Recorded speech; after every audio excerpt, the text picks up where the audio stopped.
Hi there, here to talk about Sbla Guiding Principle number 7. According to district language, Principle number 7 states that students should be given multiple opportunities to reach mastery on specific, standard-based concepts and skills.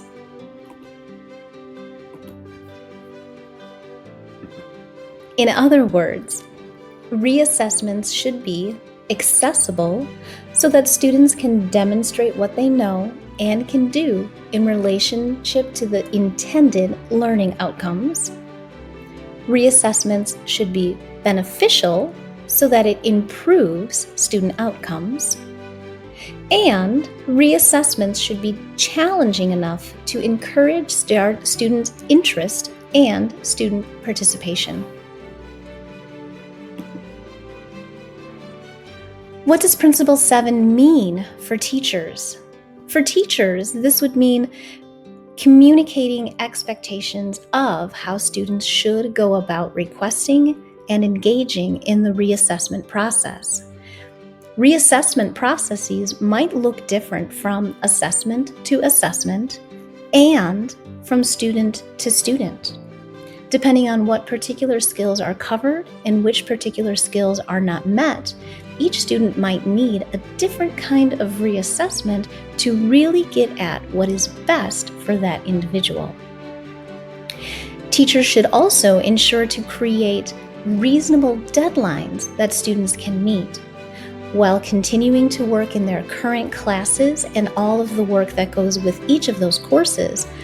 What is a deadline that would allow them to keep up while also going back to relearn and then reassess? And then ensuring that students have access to resources that will support the relearning necessary for reassessment. For students, Principle 7 would require that students reach out to their teachers about the reassessment process for any particular assessment that has been given. Students should also work with you as the classroom teacher to set realistic expectations for reassessment. And finally, students should work to meet the agreed upon expectations of how and when that reassessment should take place.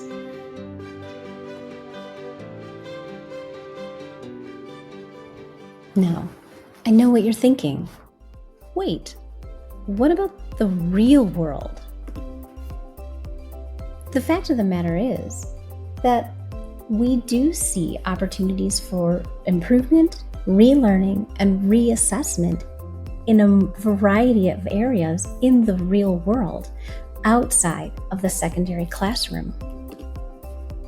For example, students looking to further their studies in law or medicine can take their respective entrance exam up to 7 times in their lifetime.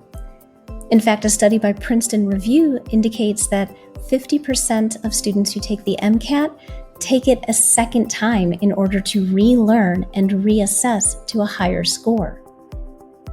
Each of these exams do require a particular waiting period for which students are expected to engage in relearning, but the opportunity to reassess is made available even to these high-achieving, high-level students. Likewise, athletes at all levels routinely engage in a relearning and reassessment process. Missing a shot in the game, having a false start, tripping and falling at the race, all of these are opportunities in which athletes then return to practice those skills, hone in on what they need to do better for the next competition, and then hopefully better execute those skills the second time around. Likewise, the driver's exam, both paper and behind the wheel, afford people the opportunity to reassess on what it is that they do not pass the first time around. Individuals who don't pass these assessments are given the materials, the resources, the booklets to again review, relearn, and then come back to reassess. Remember that assessments are measurements of learning, And providing students the opportunity to reassess only further emphasizes the importance of what it is that they're learning in your classrooms. If you need any assistance or if you have questions about how to make reassessments manageable for your coursework, feel free to reach out to anyone on the admin team. We are here and ready to support you.